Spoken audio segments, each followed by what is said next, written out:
오늘도 영혼의 쉼터를 방문하신 여러분 환영합니다. 오늘은 누가복음 19장 20장을 읽겠습니다. 19장 예수님께서 여리고에 들어가 거리를 지나시는 중이었습니다. 여리고에는 삭개오라는 사람이 있었습니다. 그는 세리장이었고 부자였습니다. 삭개오는 예수님이 어떤 분인지 보려고 하였으나 사람들 때문에 볼 수 없었습니다. 그는 키가 작았던 것입니다. 그는 예수님을 보려고 앞서 달려가서 뽕나무에 올라갔습니다. 왜냐하면 예수님께서 그 길을 지나실 것이었기 때문입니다. 예수님께서 그곳에 이르러 위를 쳐다보시고 삭개오에게 말씀하셨습니다. 삭개오야, 어서 내려오너라. 오늘 내가 내 집에 묵어야 하겠다. 삭개오가 빨리 내려와 예수님을 기쁘게 맞이했습니다. 사람들은 이것을 보고 모두 수군거렸습니다. 저 사람이 죄인의 집에 묵으려고 들어갔다. 삭개오가 서서 주님께 말씀드렸습니다. 주님, 제 재산의 절반을 가난한 사람들에게 주겠습니다. 그리고 제가 남의 것을 속여 얻은 것이 있으면 4배로 갚겠습니다. 예수님께서 삭개오에게 말씀하셨습니다.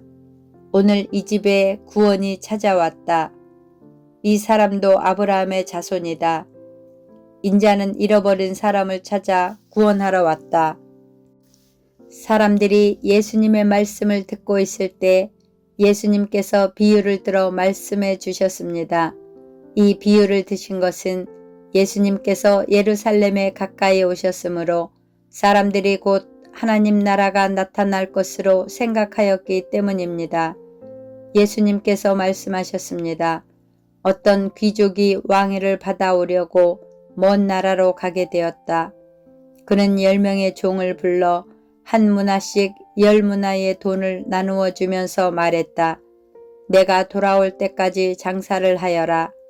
그러나 그의 백성들은 그를 미워하여 밀사를 뒤따라 보내어 왕위를 줄 사람에게 말을 전하였다. 우리는 이 사람이 우리의 왕이 되는 것을 원하지 않습니다. 그러나 그 귀족은 왕위를 받아 가지고 돌아와서 돈을 맡겼던 종들을 불러 장사를 어떻게 했는지 알아보려고 하였다. 첫 번째 종이 와서 말했다.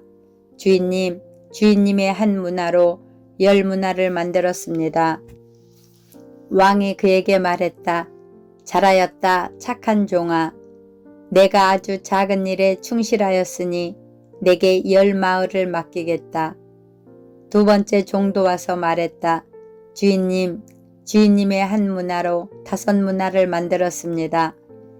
왕이 그에게도 말했다. 내게는 5마을을 맡기겠다. 그런데 또 다른 종이 와서 이렇게 말하였다.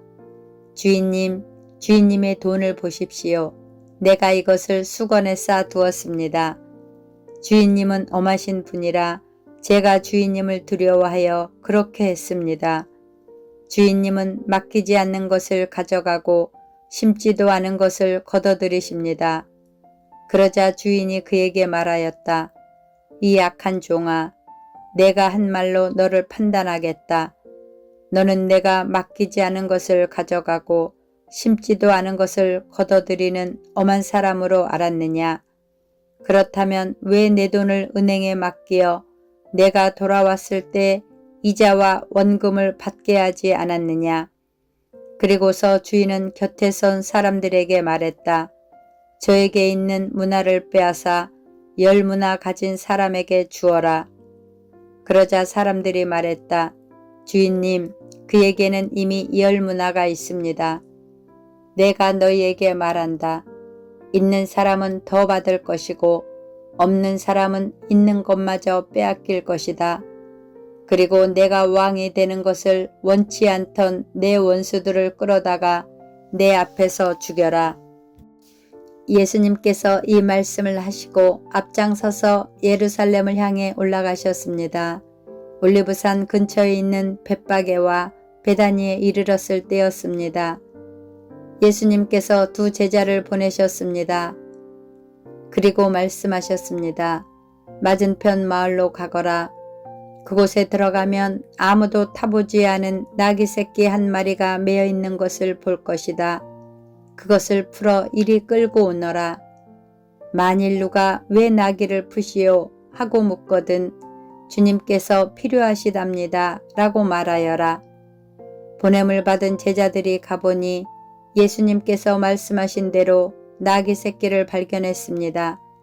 그들이 나귀 새끼를 풀자 주인이 그들에게 물었습니다. 왜 나귀 새끼를 푸시오? 제자들이 대답했습니다. 주님께서 필요하시답니다.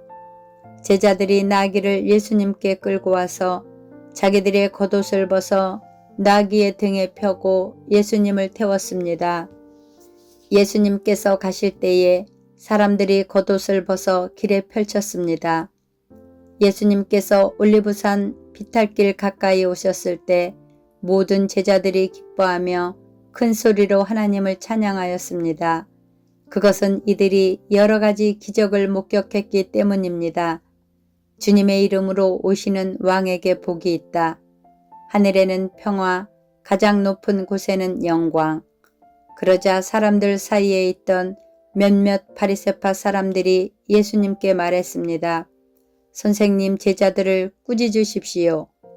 예수님께서 대답하셨습니다. 내가 너희에게 말한다. 이 사람들이 잠잠하면 돌들이 소리를 지를 것이다. 예수님께서 예루살렘에 가까이 오셔서 그 도시를 바라보시고 눈물을 흘리셨습니다. 그리고 말씀하셨습니다. 오늘 내가 평화의 길을 알았더라면 좋았을 텐데 그러나 지금은 이것이 너에게 감춰져 있다. 내 원수들이 너를 향해 흙덩이를 쌓고 너를 에워싸고 사방으로 포위할 때가 올 것이다. 그리고 너를 짓밟고 너와 함께한 내 자녀도 짓밟을 것이다. 또한 돌 위에 다른 돌 하나라도 남지 않게 할 것이다. 이는 하나님께서 찾아온 때를 내가 깨닫지 못했기 때문이다. 예수님께서 성전에 들어가 장사하는 사람들을 내쫓기 시작하셨습니다. 그리고 그들에게 말씀하셨습니다. 내 집은 기도하는 집이다. 라고 성경에 쓰여 있는데 너희는 이 집을 강도의 소굴로 만들었다. 예수님께서 날마다 성전에서 가르치셨습니다. 그러자 대제사장들과 율법학자들 그리고 백성의 지도자들이 예수님을 죽이려고 하였습니다. 그러나 모든 백성들이 예수님의 말씀을 열심히 듣고 있었으므로 예수님을 죽일 방법을 찾을 수 없었습니다. 20장 예수님께서 성전에서 사람들을 가르치시며 복음을 전하고 계셨습니다. 그때 대제사장들과 율법학자들이 장로들과 함께 예수님께 왔습니다. 그리고 예수님께 말하였습니다. 당신이 무슨 권한으로 이런 일을 하는지 우리에게 말해 주시오. 누가 이런 권한을 당신에게 주었소?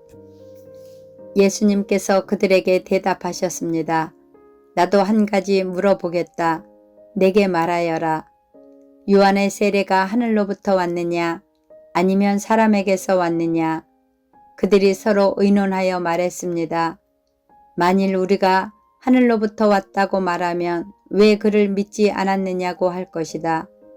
그렇다고 사람에게서 왔다고 말하면 모든 백성들이 요한을 예언자로 확신하고 있으므로 우리를 돌로 칠 것이다.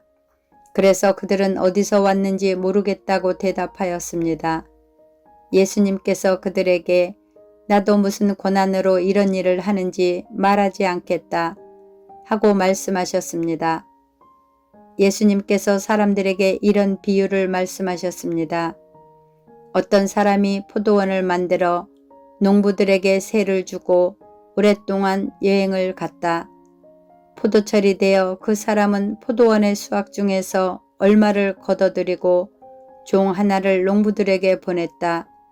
그러나 포도원 농부들은 그를 때리고 빈손으로 돌려보냈다.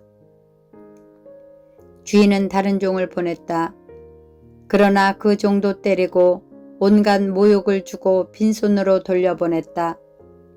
주인은 세 번째 종을 보냈다. 이 종에게도 농부들이 상처를 입혀 쫓아내었다. 포도원 주인은 말했다. 어떻게 할까? 내 사랑하는 아들을 보내야겠다. 아마도 내 아들은 존경할 것이다.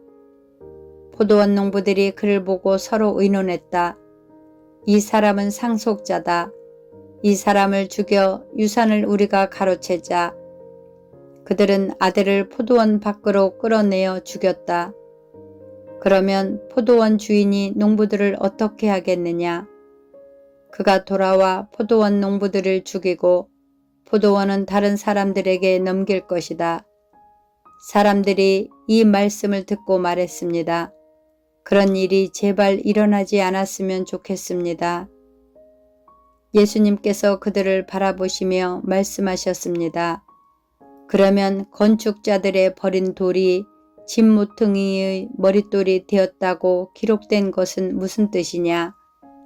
누구든지 그 돌 위에 떨어지는 사람은 부서질 것이요. 이 돌이 누구 위에 떨어지든지 그를 가루로 만들 것이다. 율법 학자들과 대제사장들이 예수님께서 이 비유를 자기들을 빗대어 하신 말씀인 줄 알았습니다.